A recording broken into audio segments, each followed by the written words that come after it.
जवान वही है जो जीवन में अच्छे काम करता है, जिसके मन में जोश है, और जोश ही नहीं होश भी है। आजकल जवान लोगों में जोश तो होता है किंतु होश कम होता है। होश नहीं होने के कारण ही तो लोग गलत करते हैं, गलत खाते हैं, गलत पीते हैं और उटपटांग काम करते हैं और अंतिम में पछता के फिर मर जाते हैं। इसलिए जवानी है तो अमृत है। अगर उसके अंदर में जोश है, उसके साथ होश भी है, तो उसकी जवानी भी अमृत होती है। और कितने लोगों की जवानी तो है, जोश तो है किंतु होश नहीं, तो फिर वो उटपटांग काम करते हैं, तो उनकी जवानी उसके लिए विष बन जाती है, जहर बन जाती है। इसलिए हर नर नारी को चाहिए कि अपने जीवन में आप अच्छा काम करें, नेक काम करें। जो आदमी अच्छा काम करता है वो निर्भय रहता है, उसको डर नहीं रहता, न प्रशासन का डर रहता है, न राजनेताओं का डर रहता है, न किसी बाबा भवानी का डर रहता है, न किसी देवी देवता का डर रहता है, न किसी भगवान भगवती का डर रहता है। वो आदमी अपने आप में निडर रहता है। निडर क्यों रहता है? क्योंकि उसने खोटा काम किया ही नहीं है। और जब खोटा काम करेगा तो वो किसी को भी मनाए, देवी को पुकारे, भैरव को पुकारे, चंद को पुकारे, रामकृष्ण को पुकारे, हनुमान को पुकारे, या किसी गुरु गोसैया को भी पुकारे, तो भी वो निर्भय नहीं रह सकता। इसलिए जिंदगी में याद रखिए कि आप गलत काम नहीं करें जिंदगी में। इसीलिए कहा गया है कि कर्म तेरे अच्छे हैं तो किस्मत तेरी दासी है। कहीं कहीं ट्रकों पर लिखा रहता है, ट्रक वाले भी होशियार होते हैं, गाड़ी के पीछे लिखे रहता है। एक जगह हम एक ट्रक के पीछे हमारी गाड़ी जा रही थी, तो उसमें बहुत सीधे शब्दों में उसके पीछे लिखा हुआ था कि धीरे चलोगे तो बार बार मिलोगे और तेज चलोगे तो हरिद्वार में मिलोगे। तो ट्रक वाला लिख रखा था कि धीरे चलोगे तो बार बार मिलोगे और तेज चलोगे तो हरिद्वार में मिलोगे, डायरेक्ट वहीं मिलोगे। कितना बढ़िया लिख रखा था। ट्रक वाले शराब पीते हैं फिर भी अच्छी बात लिख करके रखते हैं। वो भी जानते हैं कि अच्छी बात अच्छी होती है। कितने कितने लोग होते हैं गलत करते हुए भी वो अच्छा बात को लिख करके रखते हैं, क्योंकि वो भी समझते हैं कि अच्छी बात होती है ना। एक शराबी था, शराब पीने की आदत थी, शादी हुई, पत्नी घर में आई तो शराब पीता था, पत्नी को परेशान करता था। पत्नी नाराज होकर के उसके ससुराल बिहार में चली गई। जब बिहार में गई तो उसको लेने गया, और जब उसको लेने के गया तो उस समय भी वो नशे में था। उसके ससुर जी से बोला मैं लेने आया हूँ, भेज दीजिए। बोला तुम मेरी बेटी को परेशान करते हो, शराब पी करके लोगों को तकलीफ देते हो, हमारी बेटी को परेशान करते हो। तो जवाई क्या कहता है कि अरे ससुर जी आप टेंशन क्यों पालते हैं, उसको जोश तो था, शराब का नशा था ही। उसने कहा अब नहीं करूंगा। बोला क्यों? तुम शराब पी करके इसको परेशान करते हो मेरी बेटी को। उसने कहा आप क्यों चिंता कर रहे हो? अरे जैसे आपकी बेटी वैसे मेरी बेटी। और पी रखा था शराब। तो शराब में कोई होश थोड़ी रहता है। जिंदगी में लोग समझ नहीं पाते। काम अच्छा करिए, और अच्छा काम करोगे तो जीवन में कभी आपको पछताना नहीं पड़ेगा। अब बाद में अगर आप पछताते हो तो उसके जीने का कोई महत्व नहीं रहता। अच्छा काम वही होता है जिस काम के करने पर आदमी को खुशियां मिले, पश्चाताप की आग में जलना न पड़े। इसलिए कबीर साहब ने कहा आछे दिन पाछे गए, आछे दिन बोलो, आछे दिन पाछे गए, बोलिए हरि से ज्ञान है।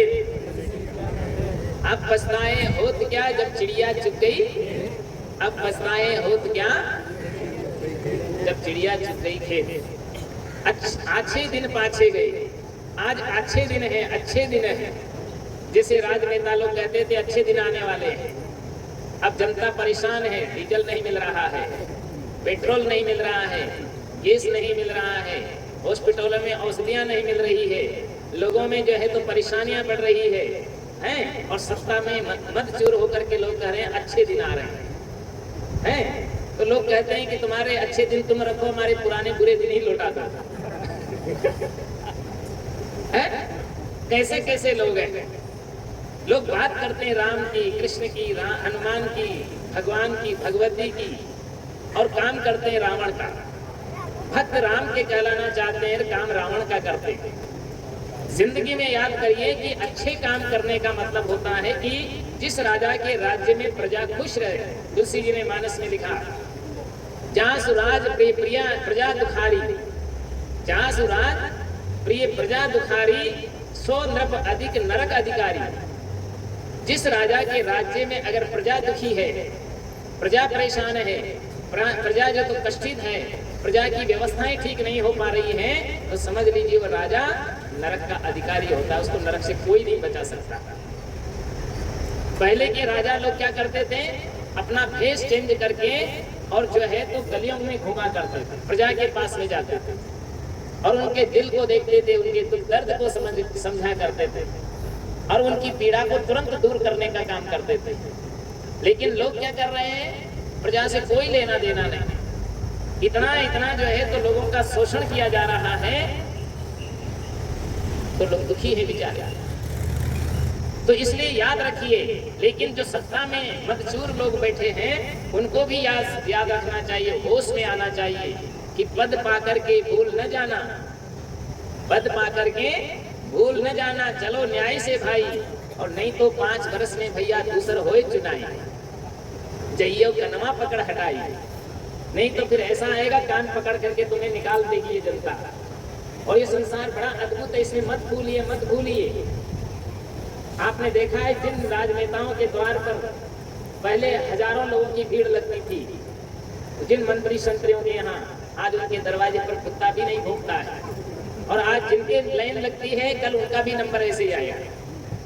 इसलिए व्यक्ति को जो है तो सत्ता में भूलना नहीं चाहिए, भूलना नहीं चाहिए। एक हम देश के सेवक समझें, हमारा सौभाग्य है कि हमें सेवा करने का अवसर मिला। मैं साधु हूँ तो मेरा भी कर्तव्य है कि मैं समाज की सेवा करूँ। केवल जो है टीका लगा लूँ, माला लटका लूँ और लोगों से रुपए पैसे पूजा लूँ, यही मेरा काम नहीं है। मेरा काम है समाज की, जनता की सेवा करना, लोगों को बदलना। और बदलने के लिए पहले मुझे स्वयं बदलने की आवश्यकता है।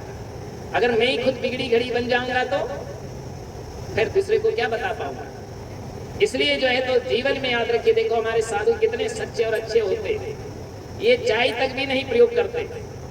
आप देखेंगे साधुओं को, ये चाय नहीं पीते, बीड़ी नहीं पीते, गांजा नहीं खाते, तंबाकू नहीं खाते, कुछ नहीं खाते हैं, और दाल भात रोटी और सब खोटी, है ना। कितना इनका सादा सात्विक जीवन है और सात्विकता से अपना रहते हैं। कोई दिखावा नहीं, कोई फैशन गुल नहीं, कोई पाखंड नहीं, कोई आडंबर नहीं। ये समझना चाहिए कि हम समाज के सेवक हैं। जो साधु भी केवल खाने घूमने के लिए साधु बन जाते हैं, कपड़े बदल लेते हैं। कितने कितने होते हैं तो साधु के भेष में आ जाते हैं, कपड़े तो बदल लेते हैं, लेकिन उसको पता नहीं है कि इसका परिणाम क्या होगा। रही के टुकड़े के बड़े बड़े दांत, अब भजन करो नहीं तो फाड़ दे हैं आंख। अगर साधु साधियां बन गई और अगर जो है भजन नहीं करेंगे, खाएंगे पिएंगे सोएंगे पड़े रहेंगे, तो जो है तुम्हारे हाथ निकाल लेंगे फाड़ के। इसलिए भजन करना बहुत जरूरी है। जीवन में 3 चीजें ही आपके साथ चलेगी, बाकी कुछ नहीं जाएगा। एक तो धर्म चलेगा, दूसरा कर्म चलेगा और तीसरा भजन चलेगा। बाकी मकान छूटेगा, दुकान छूटेगी, फैक्ट्री छूटेगी, गाड़ी घोड़े छूटेंगे, और ये महल दुमहले जितने भी घर द्वार हैं सब यहीं पड़े रह जाएंगे। आपके नातेदार रिश्तेदार जितने हैं ये भी कोई नजदीक नहीं आएंगे। ये भी कब तक तुम्हारे नजदीक आएंगे, जब तक तुम्हारे शरीर में जान है तब तक। और जान निकली, जो तुमसे बहुत प्रेम करते थे वही कहेंगे कि जल्दी करो जल्दी करो, उठाओ उठाओ ले जाओ, फूंक दो होली की तरह। है यही तो कहेंगे, और क्या कहेंगे, है? इसीलिए तो किसी कबीर साहब ने कहा था कि देश देश का वेद बुलाया, लाया जड़ी और बूंदी। देश देश का वेद बुलाया, लाया जड़ी और बूंदी, और जड़ी बूंदी कुछ काम न आई जब राम के घर से टूटी, है ना। जरा हल्के गाड़ी हाँको मेरे राम गाड़ी वाले। 4 जना मिली मतो उपायो, चढ़ियो काट की घोड़ी। चार कने मिली मताओ पायो चढ़ियो काट की घोड़ी, और चारों कोने आग लगा दी फूंक दई जैसे होली है। आखिर शरीर का होना क्या है? चाहे तुम काले हो, चाहे गोरे हो, चाहे लंबे हो, चाहे बांठे हो, चाहे स्त्री हो, चाहे पुरुष हो, चाहे बच्चा हो, चाहे बूढ़ा हो, एक दिन ये नंबर आएगा कि 2 मुट्ठी राख में बदल जाओ है। और वो भी ऐसा नहीं है, कबीर साहब ने तो इतना कह दिया है कि काची काया काम ना आवे, नंगी धरे अगन में। तुमको ये दुनिया के लोग कैसे भेजेंगे? जैसे तुम नंगे आए थे। जैसे बच्चा जन्मता नहीं, माताएं जानती, बच्चा कोई कपड़ा पहन के आता है? बच्चा जब जन्मता है तो नंगा जन्मता है, और जब नंगा जन्मता है तो बाहर जब बड़ा होता है तो उसको अच्छे अच्छे कपड़े पहनाते हैं, फैशन फुल हो जाता है। लेकिन जब उसका जान निकल जाती है तब सब लोग कहते हैं आया जैसे ही भेजो इसको नंगा करके, है ना। सब कपड़े उतरवा लेते हैं, उसके लंगोटी तक की छोड़ लेते हैं। बताओ कितना अद्भुत संसार है। इसलिए संसार की वैभवता में भूलिए मत। इसमें जीवन में आदमी को जो है तो फूलना नहीं चाहिए, भूलना नहीं चाहिए। इसलिए हर व्यक्ति को चाहिए कि हम धर्म के मार्ग पर चले, धर्म का अनुसरण करें। धर्म क्या है? धर्म उसे कहते हैं अपने कर्तव्य का निर्वहन करने को धर्म कहा जाता है। आप बच्चा है तो विद्यार्थी है तो विद्याध्ययन करें, अध्यापक हैं तो आप उसको अध्यापन कराएं, पढ़ाएं। आप पिता हैं तो पिता का कर्तव्य है बच्चों को भरण पोषण करके उनको शिक्षित विकसित और संस्कारी कराएं।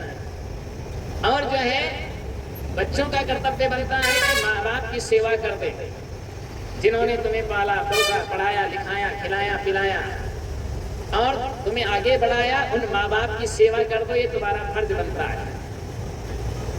ऐसे ही जो है तो राजनेता है तो उनका कर्म है कि प्रजा की रक्षा करना, सेवा करना।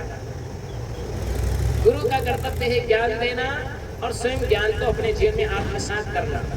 साधकों का कर्तव्य है, उनका धर्म क्या है कि गुरु का जो बताया हुआ ज्ञान है उसको अपने जीवन में उतारना, उसको धारण करना।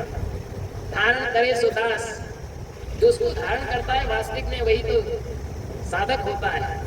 तो जीवन में अपने अपने जीवन को परिवर्तन करने का लक्ष्य सबको बनाना चाहिए। और सबसे बड़ा धर्म क्या है? सबसे बड़ा धर्म है दया।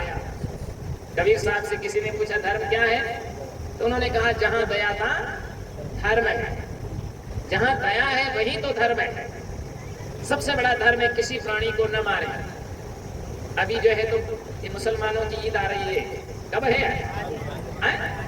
आज ही है ईद है, और वो भी बकरा ईद है। अब बताओ कैसा धर्म है जो बकरों को मार के खा जाएंगे और कहते हैं खुदा खुश हो रहा है। ऐसे कहीं खुदा खुश होता है? बकरे के बच्चे को मार के हलाल कर रहे हैं और उसको बकरा ईद कह रहे हैं, ईद मना रहे हैं। अपने दूसरे के बच्चे को तो मार रहे हैं और अपने भाई से, अपने जाति वालों से गले मिल रहे हैं कि हम तो ईद मिलन कर रहे हैं, ईद मिलन। ये कितना गलत कर रहे हैं।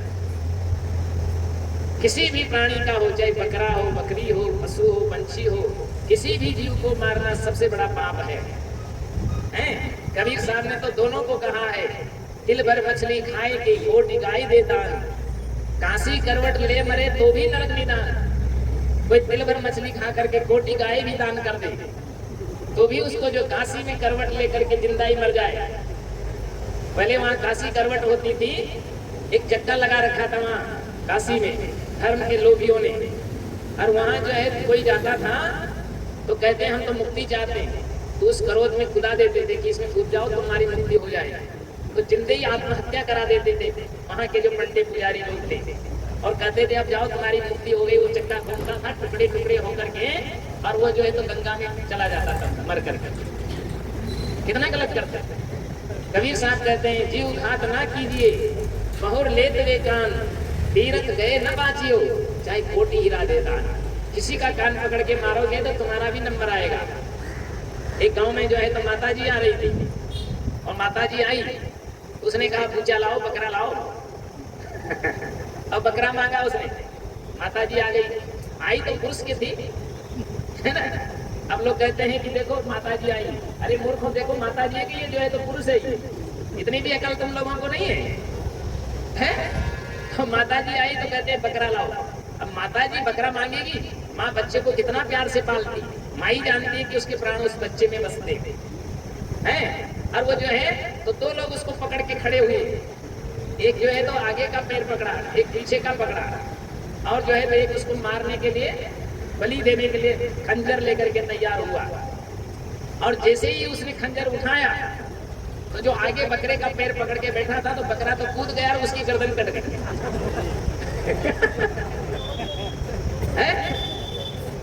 तुलसीदास जी कहते हैं, तुलसी या संसार में बदला कहीं न जाए, जो सिर काटे आन का अपना हो ही कटाए। अब बताइए, तुम दूसरे का सिर काटने जा रहे हो, तुम्हारा ही कट गया। हमने पूछा कि भाई तुम जो है तो ये जो है तो बकरों को हलाल करते हो, इससे क्या फायदा है? बोला बकरा जो है तो जन्नत में जाता है। तो मैंने कहा तुम जन्नत नहीं चाहते हो? बोला चाहते हैं। तो मैंने कहा उसके बजाय उसको क्यों जन्नत में भेजते हो, तुम्हारी गर्दन काटो ना। हिंदुओं में भी यही है, बकरा को बलि क्यों देते हैं? बोला इस स्वर्ग में जाएगा। तो तुम क्या नरक में जाना चाहते हो? कितना लोग अत्याचार करते धर्म के नाम पर। ये धर्म नहीं है, धर्म तो दया है, जो सब प्राणियों के प्रति अपनी आत्मा की तरह सब प्राणियों की रक्षा करने की बात करता है। इसलिए कहा है, किसी ने कबीर साहब से कहा हमें परमात्मा का दर्शन कैसे होगा, साहेब कब मिलेंगे? उन्होंने कहा दया राख धर्म को पाले, जग से रहे उदासी, अपना सा जीव सबको माने और ताई मिले अविनाशी। वो कहते हैं दया राख धर्म को पाले, जो दया को रखता है दिल में, समझो कि वो सच्चा धार्मिक है। धार्मिक केवल टीका लगाने से नहीं होता है, बहुत बड़ी माला लटकाने से नहीं होता है, तुम्बा चिंता लेके चलने से ही नहीं होता है, या और कर्मकांड करने से ही नहीं होता है। धार्मिक होने की पहचान तो उसके अंदर में दया होना चाहिए, प्रेम होना चाहिए। कबीर साहब ने प्रेम का पाठ पढ़ाया कि सब प्राणियों से प्रेम करो।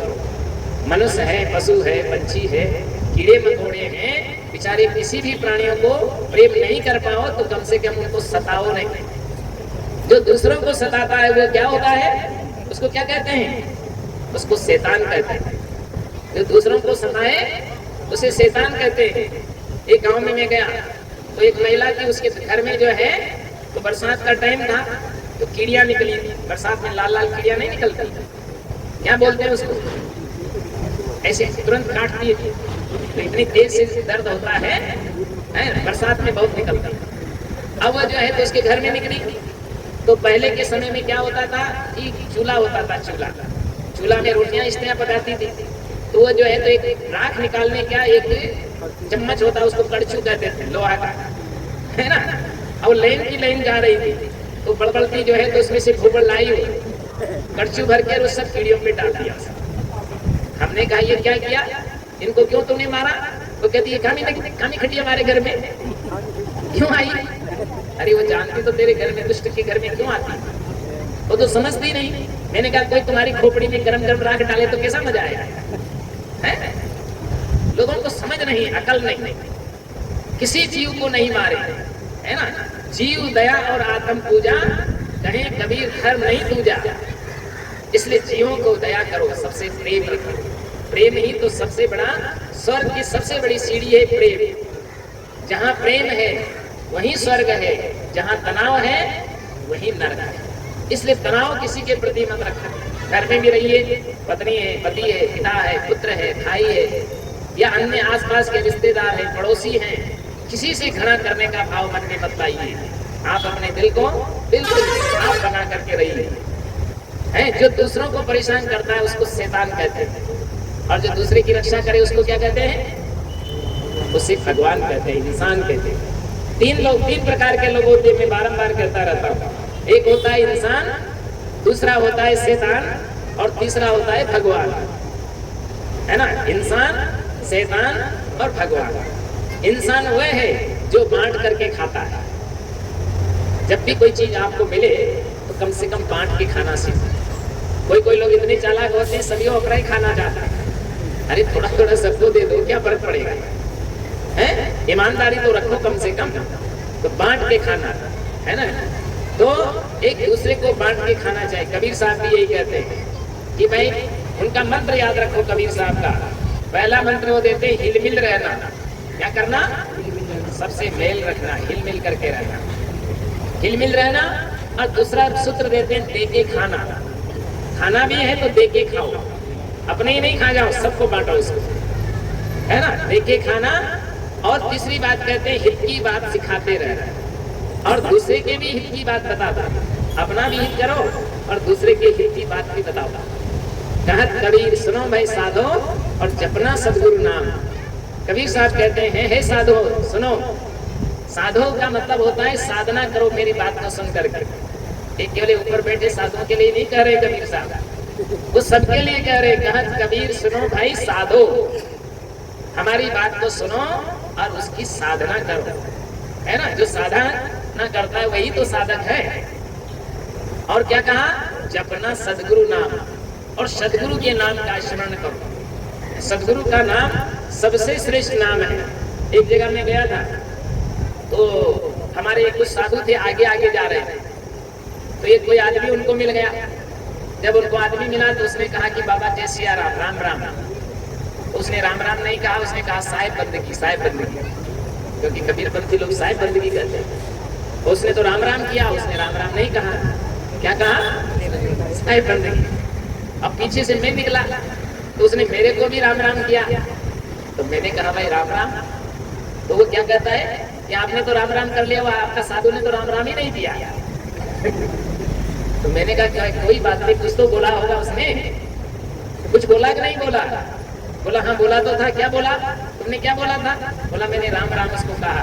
तो वो कहता है साहिब बंदगी, साहिब बंदगी, और आपने तो राम राम कर लिया। मैंने कहा तुम और तो राम राम ही जानते हो। अरे भगवान के तो कितने नाम होते हैं, सहस्त्र नाम बताया गया है? और साहिब शब्द तो रामायण में कई जगह तुलसी ने प्रयोग किया है। तुलसीदास जी ने साहिब शब्द को जगह जगह तुलसी मानस में दिखा है। गुरु गुसाए साहिब से रामो, लागत मोय दीक परिणामो, आज्ञा समन सुसाहिब सेवा, असो प्रसाद जन पावै देवा, प्रभु तरु तरु कपिलार पर देखी आप समान, तुलसी कहूं न राम सम साहिब सील निदान। 50 जगह तुलसी जी ने साहिब शब्द का प्रयोग किया है। तो मैंने कहा क्या वो जो तो तुलसी जी बुद्धू थे जो साहिब साहिब करते थे, लोग समझ नहीं पाते। साहिब का मतलब होता है इष्ट स्वामी, और बंदगी का अर्थ होता है वंदना करना। हम अपने स्वामी की, अपने इष्ट की वंदना करें, और वंदना करोगे तो बंदगी करने से क्या होगा, सब गंदगी निकल जाएगी तुम्हारी, है ना। सब गंदगी को बाहर कर दो, तब तुमको साहिब का दीदार होगा। अभी कहा है ना, कोई सफा न देखा दिल का। दुनिया में जो भी मिलता है कोई साफ दिल का आदमी नहीं मिलता। कबीर साहब कहते हैं दिल का मारम कोई न मिलिया, जो मिलिया सो गर्जी, कहें कबीर आसमाने फाटा और क्यों कर सीवे दर्जी। जैसे आसमान फट जाए तो दर्जी सिल पाएगा, कैसे सिलने जाएगा आसमान को। हो सकता है आसमान को तो कैसे भी लोग सिल दे, लेकिन अगर दिल फट गया तो वो सिल नहीं पाएगा। इसलिए जीवन में याद रखिए, कबीर साहब कहते हैं तुम्हें और कुछ नहीं करना है, अपने दिल को साफ करना है। तुम्हारा दिल साफ हो, पाक हो, पवित्र होना चाहिए। इसीलिए कहा है कोई सफा न देखा दिल का, जो भी मिला कोई दिल का काला मिला है, साफ दिल का कोई नहीं मिला। आगे क्या कहते हैं कि काजी बिल्ली देखी बगुला देखा, बिल्ली देखी बगुला देखा, सर्प जो देखा दिल का, और ऊपर ऊपर सुंदर लागे भीतर गोला मल का, कोई सफा न देखा दिल का। काजी देखा मुल्ला देखा, काजी देखा मुल्ला देखा, पंडित देखा छलका, औरन को बेकुंठ बतावे आप नरक में सरका। और को तो बेकुंठ बता रहे हैं कि तुमको बेकुंठ में पहुंचाएंगे, और खुद नरक में जा रहे हैं। अब बताइए, कोई सफा न देखा दिल का। एक आदमी एक महात्मा के पास चला गया, एक बाबा जी के पास गया, तो उसने जाके प्रणाम किया, और बाबा जी से प्रणाम करके और जब ऊपर उठा तो बाबा जी ने उसको आशीर्वाद दिया कि जा बेटा तेरे को स्वर्ग की प्राप्ति होगी। वो तो बड़ा खुश होगा कि बाबा ने मुझे स्वर्ग का सर्टिफिकेट दे दिया, टिकट दे दिया। जब वो प्रणाम करके जाने लगा तो बाबा जी क्या कहता है, वो बाबा जी कहता है कि अरे भाई कहाँ जाता है, इधर आ।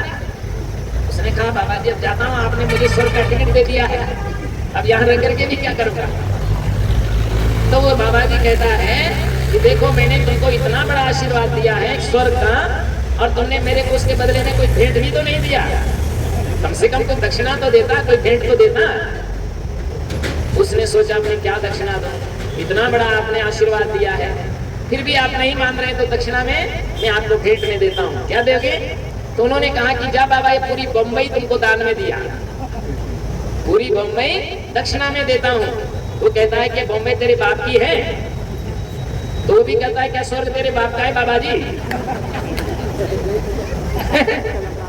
कैसे कैसे लोग झूठी झांसा देते, जैसे बेचारा बाबा जी के मुट्ठी में स्वर्ग धरा हुआ है। ऐसे झूठे झूठे झांसा लोगों को देते हैं, समाज में गुमराह करते हैं। ऐसा नहीं होता है। स्वर्ग तो जो है आप जीते जी प्रेम से रहना है, खुश रहोगे तो आपको यही स्वर्ग मिलेगा, है ना।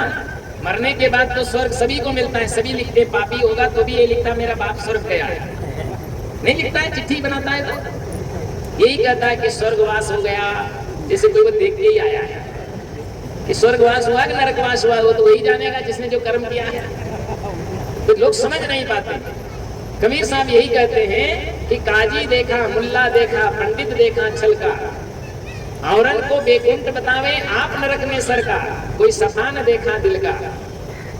पढ़ा लिखा नहीं गुरु मंत्र को, उसने न तो गुरु से मंत्र लिया, न दीक्षा लिया, न शिक्षा लिया, और न गुरु के मंत्र को पढ़ा। इसलिए गुरु मंत्र का भी एक अपने आप में महत्व होता है। जब तक गुरु का मंत्र व्यक्ति नहीं लेता है तब तक उसका जीवन अधूरा रहता है ना। निगुरा होता है, निगुरा बामन ओ मस्खुआ इन्हें न दीजिए दान, आप नरक का जात है साथ लिए जजमान, है ना। ऐसे लोगों से भी सावधान रहिए। तो गुरु पढ़ा लिखा नहीं गुरु मंत्र को, पढ़ा लिखा नहीं गुरु मंत्र को, भरम गुमान कुमत का, भटक रहा है भरम में और गुमान है कि मैं बड़ा ज्ञानी हूँ।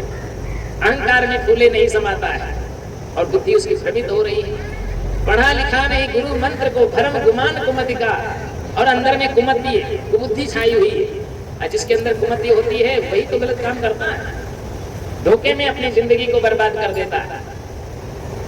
बैठत नाई साधु की संगत, करे गुमान वर्ण का, और साधु के पास नहीं बैठता, साधु की संगत नहीं करता। साधु की संगत जिसने नहीं किया है उसका 3 काल में भी जो है तो कल्याण नहीं हो सकता।